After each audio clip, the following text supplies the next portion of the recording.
Hey there and welcome to the Wholistic Badass Podcast. This is a podcast covering all things holistic. That means addressing topics covering and encompassing all of the things pertaining to the whole you, body, mind, and spirit.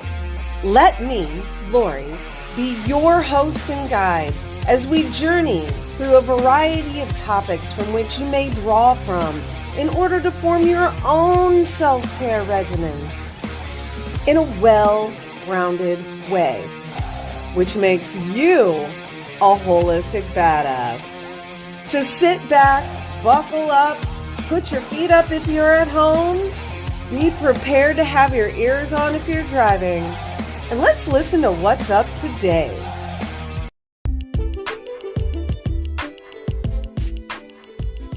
The information presented in this podcast is for informational and self-education use only. It is not intended for self-diagnosis, nor treatment, nor anything that constitutes the practice of medicine. Please consult with a qualified physician concerning the prudence of and before undertaking any major changes in diet, any treatments for disease, any use of drugs or prescription items, or the cessation thereof.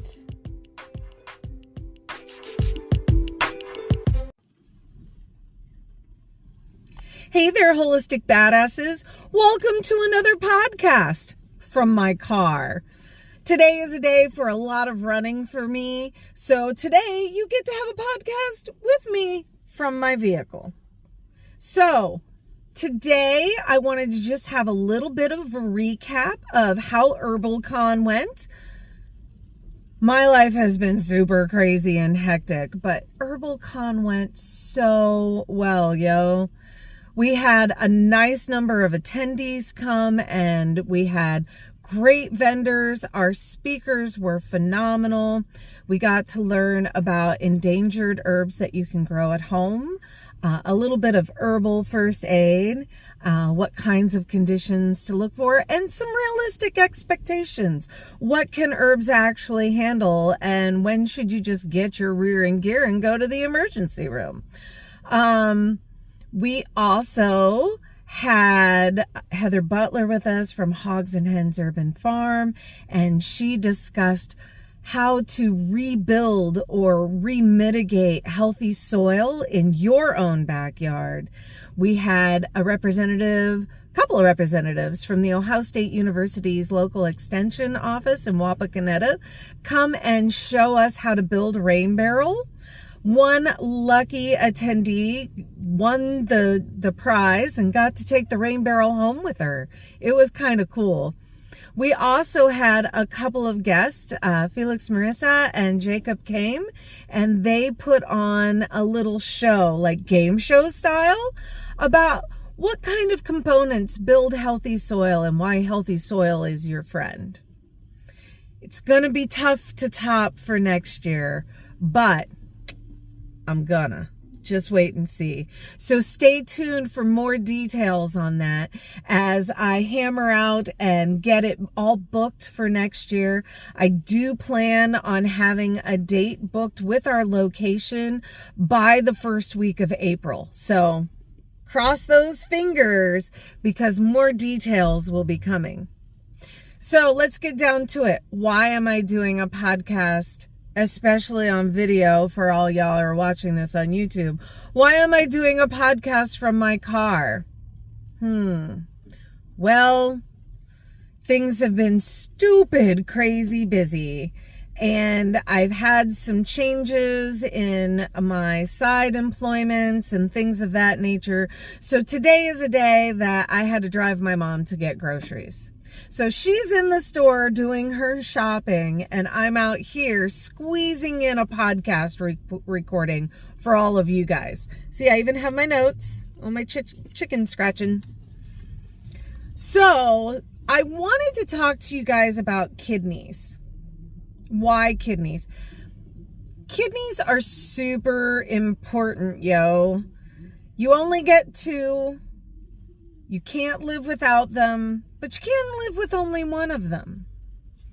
Your kidneys sit just below your final ribs. They're about the size of your fist. Like if you make a fist and you turn it sideways, that is the size that it is from the pinky finger down to the heel. And you have 2 of these, 2 fist-sized little organs, and they sit just below your last rib, although it's usually slightly higher on the right side. Your kidneys are responsible for filtering the blood, right? So they get all of that liquid out of the blood that you don't need. They also are highly reactive to your sodium and potassium levels. Too much sodium in the diet means that you retain water. Not enough potassium means that you retain water. So maintaining that sodium and potassium balance is super important. They also put out some hormones, y'all. Yes, your kidneys make hormones. The first one that they put out is called erythropoietin. And I'm hoping I'm saying that correctly. Erythro is like E-R, Y-T-H-R-O, erythropoietin. And that word, when you break it all down, goes down to pertaining to the production of red blood cells. So the kidneys make a hormone that tells your body how many red blood cells it needs to make. Crazy, right? You never think that that would be coming from your kidneys. Everybody just thinks they're just a filter. That's all they do. They also are very reactive to a hormone made by your adrenals, adrenals. So rene, R-E-N, means kidney. A-L means pertaining to. Ad means above. So adrenal means the gland above your kidney, right? Well, adrenal glands are kind of about the size of that inside scoop, the dished out portion of your palm. And they sit on top of each kidney like a hat. Of course, if you lose a kidney from an accident or a donation or something of that nature, you also lose that adrenal gland as well. No kidney, no adrenal, usually. I'm not talking about weird people who are born without an organ, an extra organ, or organs on the outside of their body, because that's always going to be different. Those are outliers. I'm talking about generally in the norm range, right? For all us normies, we have 1 kidney with an adrenal on top and 1 on each side, a right and a left. In traditional Chinese medicine, the adrenals are assigned a season, and they are also assigned an element and an emotion, right? Because in traditional Chinese medicine, as well as in Ayurveda, as well as in ancient Egyptian healing practices, they assigned emotions and elements and strong seasons and weak seasons to each and every organ in your body. Whether or not that correlates to Western modern medicine is totally different, yo. So don't come at me, because I'm not going to give you a nice, pretty answer. I'm pretty much going to tell you where to go. This is based on traditional healing systems that were created by many, many eons of observation and note-taking. This is not modern medicine diagnostics. They are 2 different things. They're more of an art. And even though some of the stuff sounds a little weird, you know, like a cold liver, they're not talking about pate, they're talking about a cold condition of the liver. And there's a whole lingo thing that goes with it. So incidentally, if you want to learn the herbal lingo, I have an online class available in the shop on my website. There you go. It's called Learning the Herbal Lingo. So if you're new to all this shiz, yeah, you might want to go ahead to my shop and, you know, spring the 20, 30 bucks it is to take the little class to give yourself a good foundation in herbal lingo, in the language, so that you understand the verbiage that is used when we discuss these plants and the actions that they have. Otherwise, if you try to use your regular understanding of these words, it'll make absolute zero freaking sense to you. So if you are new, I would suggest that you do my class or somebody else's, or buy a book specifically breaking it down for you. Okay? But let's get into it. In traditional Chinese medicine, the season of the kidney is the winter. It is associated with the element of water, and it is said that the kidneys store the body's essence. I think of dark crystal every time I see that, like, essence. Be a bunch of Skeksis cooking them out of little nymph things. But I digress.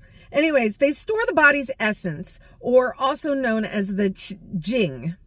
It's J-I-N-G in Western spelling. I do not know if I pronounced it correctly or not. Please don't come at me if you're a TCM doc or practitioner and I pronounced it wrong. I'm telling you, it's J-I-N-G. Okay? So, there. I even sign spelled it for you, too. I do know that the emotions assigned to the kidneys is that of fear and willpower. And I can attest that when you have that underlying fear of everything and outcomes in general, that the kidneys can be impacted, which is why, I didn't come to you with the kidneys in the wintertime, but I came now, because there's a lot of things going on in the world that have a fear component to it if you let it. And I realize there are people who think, they see my personal posts on social media and they think that they know all about me, because I do have a slight fear factor about some things, but I took care of it. So now my fear factor is gone. But when you're living in that state of constant, what if I do this? What if I do something wrong? If I do something wrong and then this doesn't work, and then I'm going to be stuck, and I'm going to be stuck with nothing. Case in point, I primarily derive my income from being self-employed, but when other people are getting laid off from jobs and the economy isn't looking well and people have less money to spend on extras as opposed to food, clothing, shelter, they tend to not go take care of themselves and have someone do reflexology for them or buy a lot of extraneous herbs because they think they can just suck it up, buttercup, and get over it. Therefore, I then develop a fear on how am I going to financially get over this rough patch? Do I have enough side gigs in order to get through life and survive as well?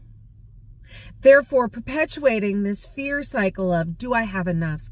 Will I be in lack? Will I lose my house? Will I lose my car? Will I be able to feed my children? How am I going to survive? This is a fear-based mentality. Don't worry. I took steps. I fixed my own situation.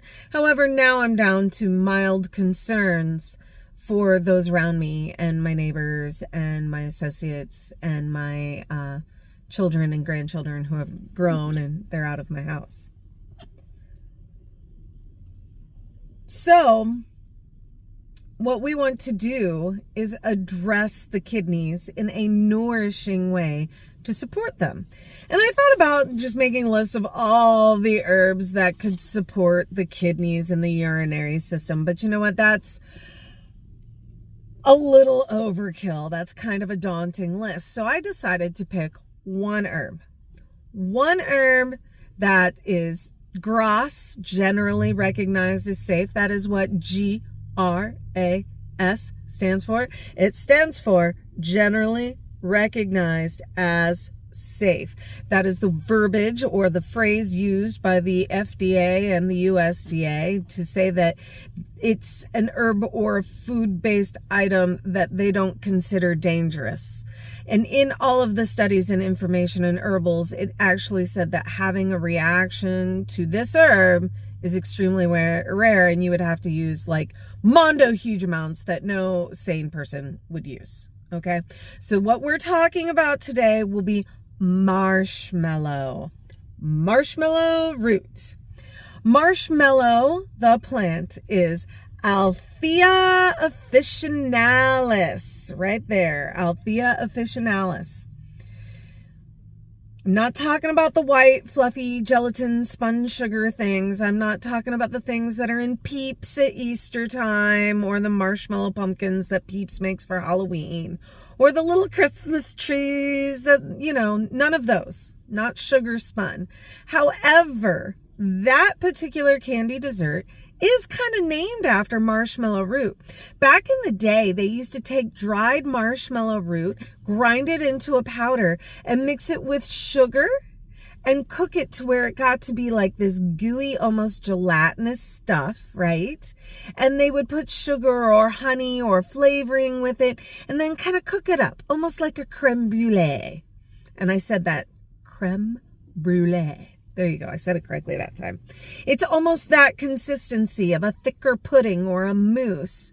And it would be a wonderful dessert. So flash forward, we got rid of the actual plant matter that's in it. And now it's just sugar and jello and artificial flavoring and colors and a shit ton more sugar. But I've made marshmallow root dessert, actual marshmallow, and it's actually kind of soothing. It does taste kind of close, I guess, to the sugary treat that we're used to doing over the campfire, but it's marshmallow root, right? Marshmallow root. MARSHMALLOW. Marshmallow. Okay? The cool part is that marshmallow can come in really handy for a variety of uses. It's very beneficial for the gut. It has soluble and insoluble fibers in it, and it also has something called polysaccharides. Polysaccharides, when they become wet, they get gooey, right? Think like slimy, snotty, like oatmeal. They get that goo. They get slimy and slippery. Those different qualities of the polysaccharides are considered to be protective. Many sources, many medical sources, many studies on the PubMed site, which is put out by the National Institutes for Health, Complementary and Alternative Medicine Division or Bureau, I'm not sure, it's NCAM. They run PubMed, PUBMED, and that is where you can find studies on these things. Don't ever tell me there's no studies to tell you that certain herbs and plants are effective. I will find those studies for you, buddy. I know where to get them. They're on PubMed. Now, a lot of these studies are not done in the United States. Why? Well, for one, research in the United States is on a decline. And there's many factors for that, and I'm not going into it on this recording. But many other countries have studied these plants because they don't have access to the same pharmaceutical chemical complexes and companies that we have here in the United States. So that doesn't mean that they're less developed. That means they're exploiting what they have on hand readily. And for them, it is not pharmaceuticals and chemical medicines. It is herbs and plants that have been growing there forever. So they're going to study them and find out why they work and if they could work for anything else. Common sense, yo. So, marshmallow root, Althea officinalis, has been studied. There were lots of studies put out in about 2019 because they were looking at its protective qualities for things like gastritis. It is thought that the tannins in marshmallow root promote a healthy gut lining, that they kind of tonify the gut lining. Tannins are one of the chemical constituents found in urine that they use to tan leather or skins, right? So that they get that good pliable quality to be used for clothing and such. There is also a 2014 animal study that does say that marshmallow root is mildly thyroid stimulating. Apparently in these animal studies, or this animal study, I should say, It increased TSH levels, which is thyroid stimulating hormones, which is made by your pituitary, not by your actual thyroid. And it actually helped to increase metabolism in a beneficial manner, right? But what does it do for the kidneys? Well, we have the polysaccharides and the soothing qualities of marshmallow root. However, what I found really interesting was a study that was published in a journal called Infection and Drug Resistance, right? From March 8th, 2023. Dude, just think, infection and drug resistance. We have so many drug-resistant infections right now. They need to be studying plants, yo. Anyway, in this study, which is called In Vitro Antibacterial Activities of Selective Medicinal Plants Used by Traditional Healers for Treating Urinary Tract Infections in Haramaya District, East Ethiopia. Ethiopia, yo. They're looking at the plants that are used by traditional healers. Anyways, they say that marshmallow inhibits bacterial growth and that it inhibits that in the bladder as well as the urinary tract. And they say that marshmallow root helps to cleanse the bladder. That's kind of cool, is that it inhibits bacterial growth in the bladder. Just think what a powerhouse it would be to use marshmallow in conjunction with cranberry, which has been studied extensively thanks to grants from the cranberry farmers in the United States. God love you guys. To show that cranberry has chemical constituents in it that kind of keep bacteria from adhering to the walls of the urinary tract, especially in the bladder. Think about that. It also soothes and tones the entire urinary tract. Wouldn't it be nice to know that your kidneys are being toned, but yet also being babied and sent like a soft, soothing vibe? Of course, while the side effects of marshmallow root are extremely rare, I mean, you've got to just like ingest a shit ton of this stuff, people. Like, think first. You do not want to use marshmallow root with blood thinners. That's the big one. Other side effects include things like gastrointestinal discomfort and gas. So like if your body has trouble digesting it, you're going to get like the same effects as if you have trouble digesting beans, right? Beans, a magical fruit. The more you eat, the more you toot. If your body can't digest the marshmallow, you're going to be farting that stuff too. Okay. It is what they consider a prebiotic, meaning that the fibers that are available in marshmallow can hang out in the digestive tract, digestive tract, and make a nice suitable home for good bacteria to move in. Energetically, marshmallow is considered soothing, heat reducing, and calming. Now think about that. If you're thinking about the traditional healing systems that say that kidneys are related to fear and willpower, right? Fear and willpower. And you want to soothe those kidneys and calm them down so they're not so reactive and ouchy. Why would you not give marshmallow a try? It's certainly not going to hurt. And if it does, the most you're going to get out of it is some extra farts. So definitely, if you're concerned about your kidneys, whether it be from an emotional standpoint, an energetic standpoint, or you honest to goodness have issues with your urinary tract and you want to calm it down and soothe it and tone it to function better. By the way, it is mild diuretic, so it gets more fluid moving. Why would you not try marshmallow root?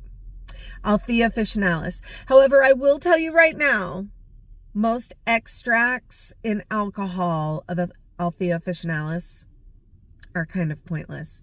This is an herb that I personally suggest that people just eat. Mix it in your oatmeal, mix it up with your fiber, like if you drink Metamucil or Psyllium Halls or what have you, just mix it up as a fiber drink and take it that way.